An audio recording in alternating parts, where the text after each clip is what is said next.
We have a game here against Armin Farid. Playing white. He starts off with e4. We're going to go with the Sicilian defense here. Knight f3. Let's do e6 on this one. Yeah, let's do e6 on this one. If d4, we're of course taking. Knight takes back. We're going to go with knight to c6. This is the Taimanov or the Khan variation, the Taimanov variation without playing a6. We're going to go with d5 now. We do have a lot of strong pawns in the center. However, our pawn structure is a little bit compromised. We do have an isolated a pawn, but we do have better control of the center due to our nice looking pawns and whatnot here. So we're just going to play, I think bishop c5 is okay here.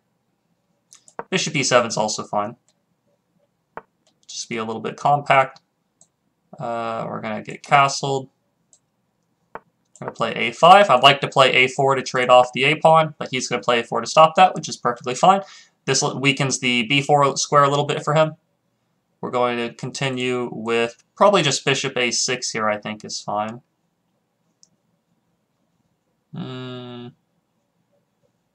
Just to trade off my bad bishop here.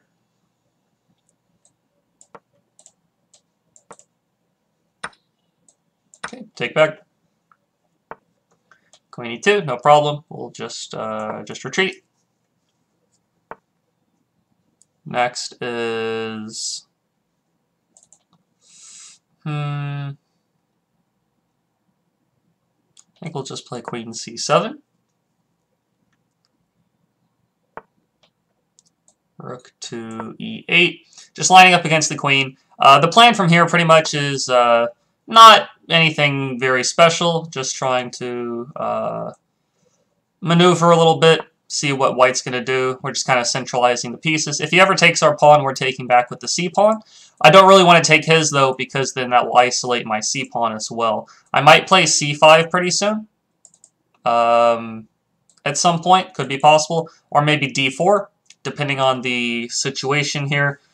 Bishop to b4 is also definitely an idea to pin the knight to the rook. Maybe trade off the bishop for the knight or something like that. Okay, he pushes. That kind of clarifies the situation in the center a bit. And he plays f4. So he has a little bit of extra space on the king side now, but his bishop is blocked in, which is definitely a negative in my opinion. I think we're going to try to trade off this bishop for this knight, and then plop a knight on the e4 square. Seems like a decent idea here. So we're going to play bishop b4. Just go ahead and trade it, and then play knight c5 to e4. Hop into the e4 square. The knight on e4 is going to be very hard for black to do pretty much anything about, or I'm sorry, white to do pretty much anything about it, because he doesn't have a light square bishop, he has no knight to attack it. The only way he can do anything about it is if he sacrifices the exchange, and that's not necessarily what he is going to want to do, I would assume. Okay, that's fine. We'll just go knight e4, hit the queen. We're probably going to take the pawn. I think that's fine. Yeah, if queen takes, then we have knight to g3, winning the exchange or something like that.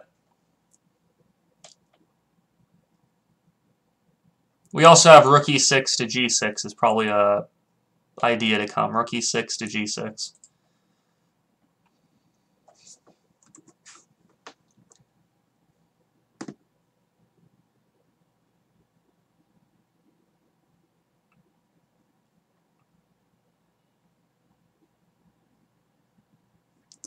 So he's playing rook to d3. I think he was afraid of knight to g3 if he took the pawn. I think we can just actually go ahead and just guard the pawn with g6. I think that's okay. G6 does weaken the dark squares around my king a little bit, but it holds on to the pawn, and I think holding on to the pawn is pretty good here in my opinion. So I think we're just going to play g6. And then we're going to play rook e6 pretty soon just to make sure this pawn can't move. If this pawn can't move, then this bishop is pretty bad. So definitely rook e6 here. I could also play rook takes e5 and just sacrifice the exchange, but I think rook e6 is also perfectly fine. I might take that pawn and sacrifice the exchange at some point, though. We're just going to play rook e8. If he plays h5, I'll play g5, and this now his queen is actually trapped. So h5 kind of suicidal. G5 is guarded by the knight, and now his queen's trapped. I'm just going to take back with the pawn to keep the f-pawn guarded.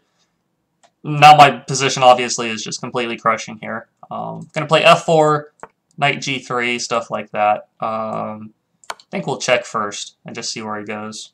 He has to go to g2. We're going to play f4. Stick the knight on g3 maybe. Also knight f2 to g4. Could be an idea. We could also just kind of walk the king a little closer. Maybe knight g3 first was better. I do think knight f2 is okay here, though.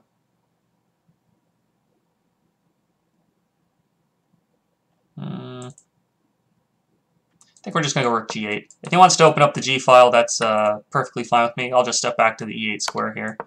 And now queen g1 check is a big threat. And his king is pretty much completely dead here.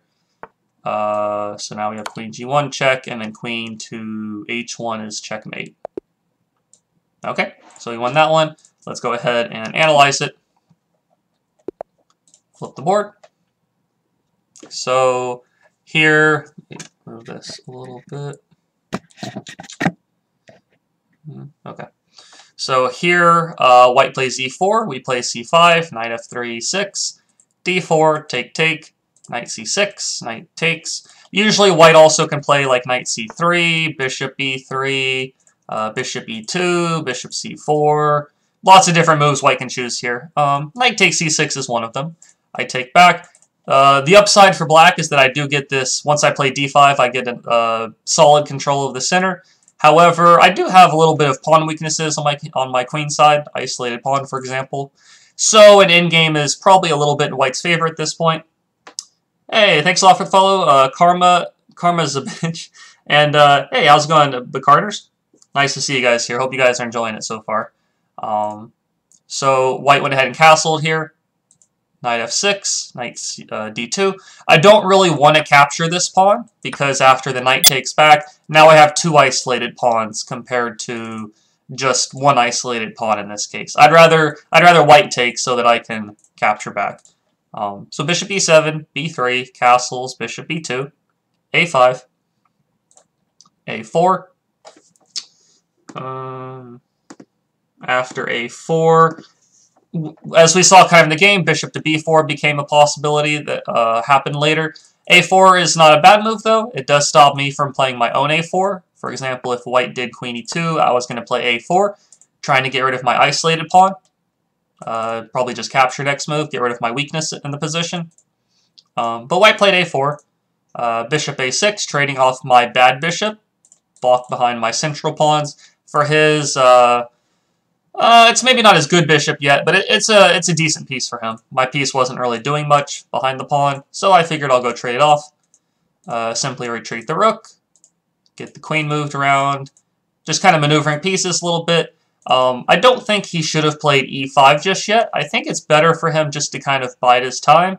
Maybe just play queen f3 or bishop c3, poke around a little bit on the pawn maybe. Once he plays e5, this makes his bishop not so great, even though it does attack my knight, so I do have to retreat f4.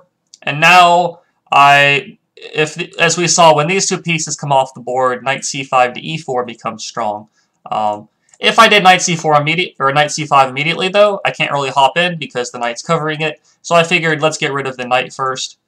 And now we have a case of a great knight versus a bad bishop blocked behind the pawn. My knight is ready to hop all in,